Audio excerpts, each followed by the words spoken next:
जंगली जानवर आए दिन हमारे बच्चों को मार रहे हैं और हम लाचार हताश होकर अपने जनप्रतिनिधियों से गुहार लगाते हैं कि हमको बचाइए। जनप्रतिनिधि कहता है मैं चुनाव पैसे से जीता हूं और मैं पैसों से जीतने वाला हूं, मैं तुम्हारा नहीं, मैं सरकार का हूं।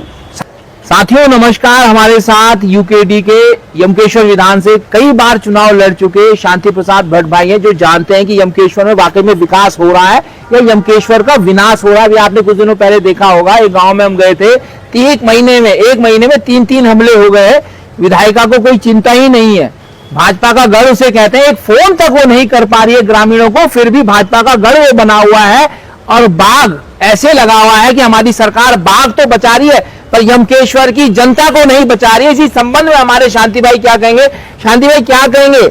सरकार बाघ बचा रही है, जनता को नहीं बचा रही है, अब क्या वोट देने बाघ आएंगे या उसी जनता से वोट मांगेंगे जो बाघ का शिकार हो रही है? बहुत सही सवाल आपने किया है।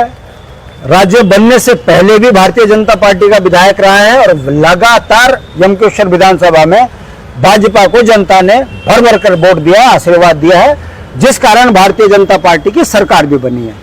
मगर सवाल फिर खड़ा वही होता है कि जिस जनता ने अपने विकास के लिए भाजपा को वोट दी, उसी जनता के बच्चों को, महिलाओं को, बुजुर्गों को, युवाओं को हर वर्ष बाघ मार रहा है। मामला देवराना का है, अभी वहां पर 3-4 ग्रामीणों पर हमला कर दिया है। हम आपके माध्यम से पूछना चाहते हैं कि उत्तराखंड में पलायन का सबसे बड़ा कारण जो है जंगली जानवरों से त्रस्त, क्योंकि किसान खेती से दूर हो रहा है और इसीलिए आदमी जो है अपनी जान की रक्षा के लिए, अपने परिवार को बचाने के लिए मैदान की ओर जा रहा है। हमारी मांग है कि वन अधिनियम 1980 में परिवर्तन किया जाए, नागरिकों के अधिकारों को बहाल किया जाए।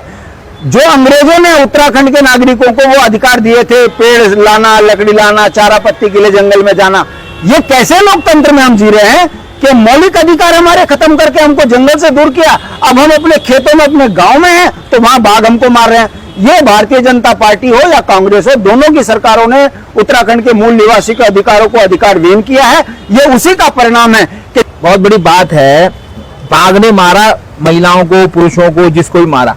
हमारे पास एक टिटनेस का इंजेक्शन नहीं है। उसी गांव के पास एक किमसार पड़ता है जहाँ छोटा सा एक हॉस्पिटल है, टिटनेस का इंजेक्शन नहीं है। टिटनेस का इंजेक्शन लगाने तो कोई यमकेश्वर, और फिर यमकेश्वर में रेबीज का इंजेक्शन नहीं है, इसलिए वहां से उठा के ले गए ऋषिकेश।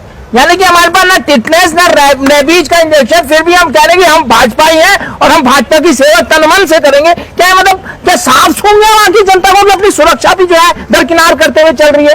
फिर मैं वही कहता हूं कि देखिए योगेश जी, आप मासकॉम के पत्रकार हैं और बड़े दर्द को आप दिखाते हो, मैं इसके लिए आपको बधाई देना चाहता हूं। फिर सवाल खड़ा होता है, अगर टिटनेस का इंजेक्शन नहीं है तो दोषी कौन? बरसात में सांप की घटनाएं आती हैं, कई बच्चों की मौत होती है, वो खबरें छुप जाती हैं। मैं पूछना चाहता हूं, सांप से बचने के लिए इंजेक्शन क्यों नहीं? डॉक्टर गांव में तैनात क्यों नहीं? अगर क्यों नहीं का सवाल फिर वही आता है कि जो जनप्रतिनिधि पार्टियों के नाम से जीत रहा है, पूंजी के दम पर जीत रहा है, धार्मिक उन्माद मचा के जीत रहा है, उसे गांव के व्यक्ति की चिंता कहां है? यही कारण है कि रेबीज के इंजेक्शन हो या पेट दर्द का इंजेक्शन हो या टिटनेस का इंजेक्शन लगाना हो या जान खतरे में पेड़ से नीचे गिरकर आ जाए तो आपको या तो ऋषिकेश आना पड़ेगा और ऋषिकेश में भी आपका इलाज एम्स में नहीं होगा और सरकारी हॉस्पिटल रेफर सेंटर बने। ये दुर्भाग्य है हमारा और इस दुर्भाग्य का मुख्य जो दोषी है, मैं मानता हूं कि जब 1825 दिन जीने के बाद अपना चुनाव का समय आता है तो हम चुनाव के समय पर सही जनप्रतिनिधि को नहीं चुनते, इसीलिए अनदेखी हो रही है और उत्तराखंड की ये दुर्दशा पूरे प्रदेश के अंदर है। ये दुर्भाग्यपूर्ण है। जनता को सोचना पड़ेगा, जिन्होंने आपके भविष्य के लिए बलिदान दिया, लड़ाई लड़ी, जेल गए, आखिर उनकी अनदेखी क्यों? जनता अब समझ रही है, युवा समझ रहे हैं, इस बार परिवर्तन की उम्मीद है।